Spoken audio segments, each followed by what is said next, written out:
Well, hello there. This is Matías at Quinótico here in Spain. Thank you for your time. Buenos días. Muy buenas. Well, it's actually night here. All right. Buenas noches. I I wanted to ask you, what was your previous relationship with Mr. Herbert's work? Did you read Dune in high school or something later, or if his work before getting to know you'll get a part in here? I'm sorry to disappoint you, but we were both complete Dune ignoramuses. I'm very sorry, but we had a very quick, steep learning curve. And thank God for Alison, our showrunner and creator and writer, because she really knows her stuff and knows how to explain it to a novice. Yes, yes.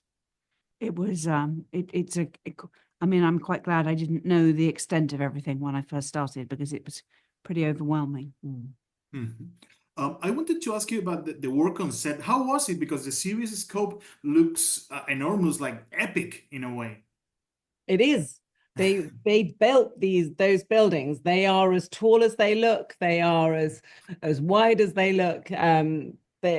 My favorite one was the sort of central atrium of the sisterhood sort of convent, and that was a church that was built in the 50s in the middle of a wood in Hungary, and it was so high when you walked in you had to bend your head back, and to walk across it was about a 20-minute walk. And so, they say if you could just exit quickly down the central aisle, it would take about 20. It's like, well, I'll do it for you once. It was a long walk. And yeah, it was an overwhelming.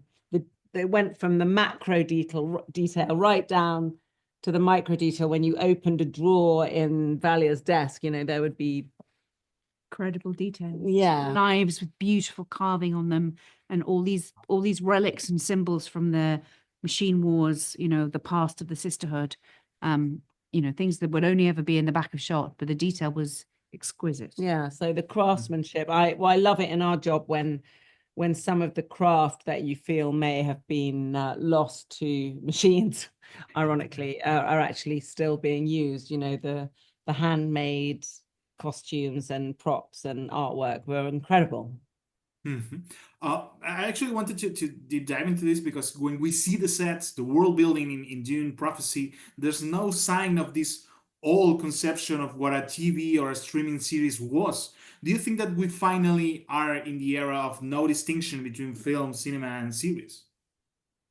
Well, I think the difference is possibly that, we watched episode 1 on a big screen last night and it looked like a movie, but we shot it much quicker than you would shoot a movie. Yeah, and it's hard, to be brutally frank, one of the reasons you shoot in Hungary is because they don't have any labor laws. You can shoot all day and all night, and so I'm sure that will be an unpopular thing for me to say, but and will probably be cut out. But it's important to remember that the actors work hard, but the people who are making it happen in the background are working longer hours on either side of our day, and our days were outrageously long to start with. So yeah, hats off to hair and makeup, who arrive about 2 hours before we arrive and leave about 2 hours after we leave. You mentioned Alison's work, which is epic in this series, but I wanted to ask you about Denis Villeneuve visions. Where do you think that his understanding of Dune's world, of Carter's world, has engaged with modern audiences?